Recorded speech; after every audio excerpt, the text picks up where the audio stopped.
Hey, Lucas, this morning it is starting, dare I say it, to finally warm up. Oh my gosh, I'm so ready to see that sun every single day. And it's been somewhat consistent too. Yes, it has been, and I think we're all ready for it. Spring fever, I know, is running in our shop. But it raises a question. At what point do I need to begin thinking about using a dehumidifier in my home?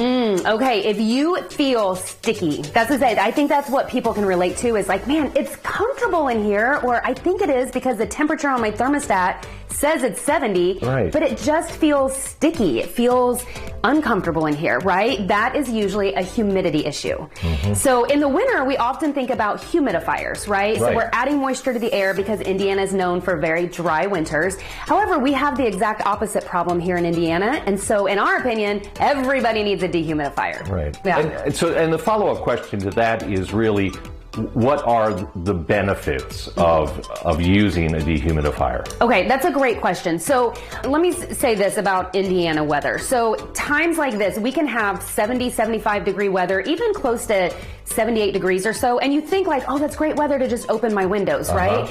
But the humidity is 80%, 90%, 100% outside. And so that creates the issue that we have in our home because our air conditioner doesn't really need to run that long to meet temperature, but then because of that, it's not running long enough to remove all the humidity from your home, okay? So humidity levels can easily get to 80%, 90% in your home, and think about when that starts to happen, you can have mold issues, you can have that sticky, very uncomfortable feeling. Your wood flooring and musical instruments that are stringed instruments can get out of tune. And that's not something that we want in our home. We want a more consistent humidity level all year long. Now, do I want to use a dehumidifier that's for the entire home? Honestly, I've never even seen one that hooks up for the whole house. Oh my gosh, well, we've got one actually, so we can go down and take a look at it. Okay, let's do it.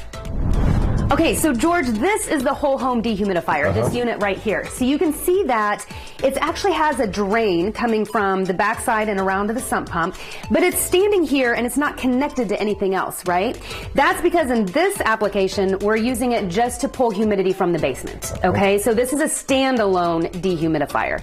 Now, we actually have it prepared to pipe into the whole home, to pipe into the furnace and up into the ductwork, so that way we can remove humidity from the whole home. Now, I'm imagining that when you call on a home, you're able to figure out pretty quickly whether a standalone unit is enough or whether you need to plug it into the whole system. Yes, and that completely depends on humidity levels in the home, how much shade is around the home. So we love trees, right? But if you have a lot of big mature trees, it helps to protect your home from the sun, which is great, but it really creates a humidity problem because the air conditioner, again, is not running long enough to remove humidity from the home. So you can have a really comfortable temperature setting, but a very sticky feel in the home because of that humidity. Now, I imagine there's a price difference between a standalone unit and one that is integrated into the whole system. Absolutely. So there's even a price difference between that. So if we would do a standalone dehumidifier with a drain, that's going to be different than if we actually take the ductwork and pipe it into the home, right?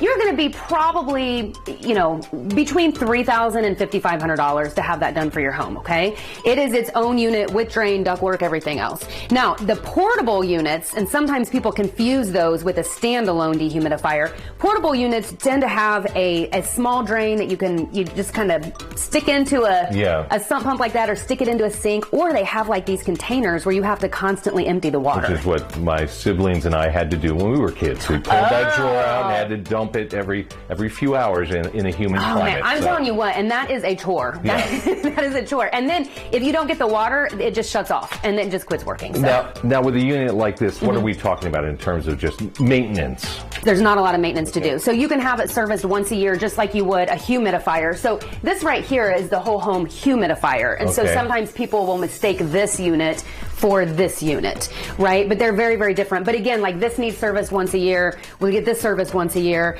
So what are we looking at in terms of our goal? What is the percentage of humidity we want to be comfortable? That's a great question. And here's what's funny about that is with smart thermostats now, people know their humidity levels. And so we'll get calls and they'll be like, oh my gosh, it's 80% humidity in my house. We're like, well, it's always been 80% humidity. You just didn't know it, right? You didn't have it on your thermostat. But generally 45 to 50% is where you want to be. And so when it's really, when it's really humid outside, it's hard to even sometimes hold that 50%. You really need like a whole home dehumidifier to be able to do that. All right, so this is as simple as calling LCS Heating and Cooling. It is. All right. It is. We want you to be comfortable in your home. Get rid of that sticky feeling.